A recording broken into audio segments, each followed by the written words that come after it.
The Hennessey Super Venom was just announced yesterday. Today we're gonna get into all the details about the car and also compare it to the car that just came out last month, which was the Shelby GT350.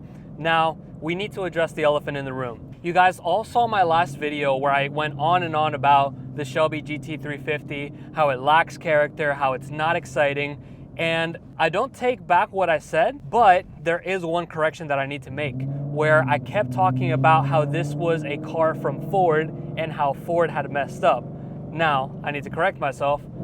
Ford did not make this car, Shelby made this car. So before we get into the Hennessey Super Venom, let's set the record straight. The S550 model Shelby GT350 was from Ford. That was a flat plane crank car. That was the car that was extremely exciting. And what had happened was that set such a precedent for what everyone expected a GT350 to be. That's why it seems that it actually lands below what a Super Snake is. So after Ford came out with their Shelby GT350 in the S550 model, Ford no longer produces Shelbys, and now Shelby is making their own GT350. But what they're doing is they're taking a GT and modifying it from there to make their version of the GT350, because they can't do it from the ground up the same way that Ford did, because it is Ford's car to begin with. So now that we set the record straight from the last video where I went on and on about the Shelby GT350, now let's compare that to what's happening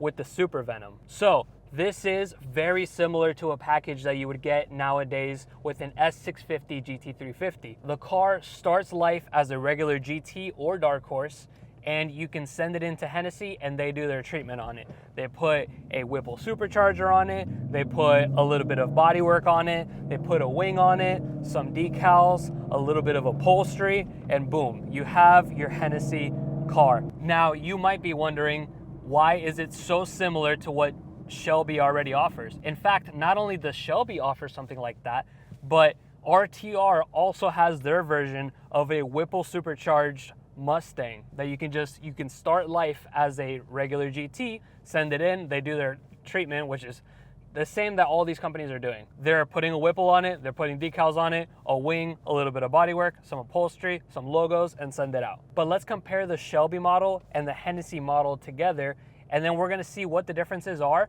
and maybe which one you would wanna get if you were in the market for one of these. So for starters, they both got a Whipple, they're both 850 horsepower. In that sense, the motor is exactly the same. But the other pieces, for example, the wing, is different on the Hennessey versus the Shelby GT350. In my opinion, I like the Hennessey wing more than the GT350 one because it's more of a gooseneck style wing. And for me, I've actually been looking for a wing like that to put on my car for a while, and I haven't been able to find a good one. So this, I think, is a great positive for the Hennessey model.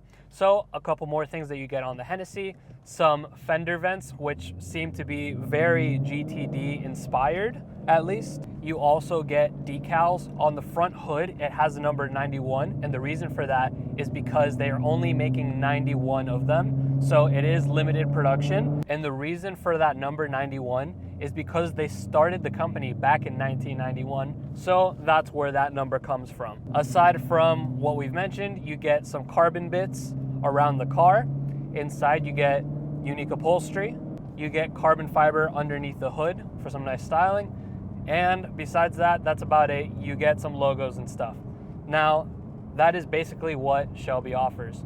So you might be wondering, why would you buy one of these pre-built ones instead of just getting a GT from Ford with a Whipple, which you can do directly from Ford with a warranty, and then choosing your own cosmetic components? So this is the part that I struggle with these aftermarket companies, is like, yeah, these things are cool, but it's really not as special. So what I said from my last video still stands, that it's not that special of a car because it's just mods on top of a car. So why don't you just do the mods? If this is a car for car enthusiasts, you might as well do the mods yourself. At least I know for me, I've done most of the mods on my car, and I'm really excited about the way that it turned out and the way that it looks, because it's custom to me. This is not something that 91 other people can also buy the same exact car, or even more in the case of the GT350.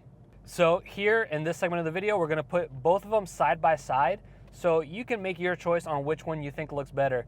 Personally, for me, I like the Hennessey one a bit more for a few reasons. One, I like the GTD inspired fender vents on the sides. I like the gooseneck style wing. And on top of that, I like that you can start off with the Dark Horse and put the package on top of that, as opposed to starting with the GT, turning that into a GT350. I think that makes it a little bit more special because the Dark Horse really is a bit more special of a car. You get the Tremec transmission, you get the titanium shifter, you get all the little bits and pieces for track use, which makes it an amazing track car.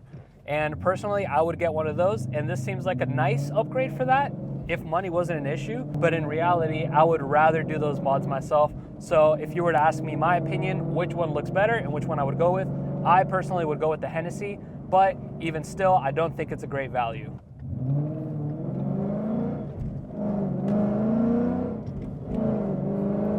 But there's something about Mustangs that are just so much fun. Even just driving while making this video, it's like, you can't help but put a smile on your face. So honestly, at the end of the day, it doesn't matter which one you get. If you have a bunch of money and you want to get one of these packages, then go for it. I mean, the whole point of having Mustangs is to customize it and have fun and have it the way that you like it. And if you like the Shelby, then you can get the Shelby. If you want to build it on your own, like I would and a bunch of other enthusiasts, you can also build it on your own. Right here, I'm gonna merge real quick. Excuse me. That's what I love about this. That never gets old. All right, guys, subscribe. Thanks for watching, and I'll put more videos talking about these cars.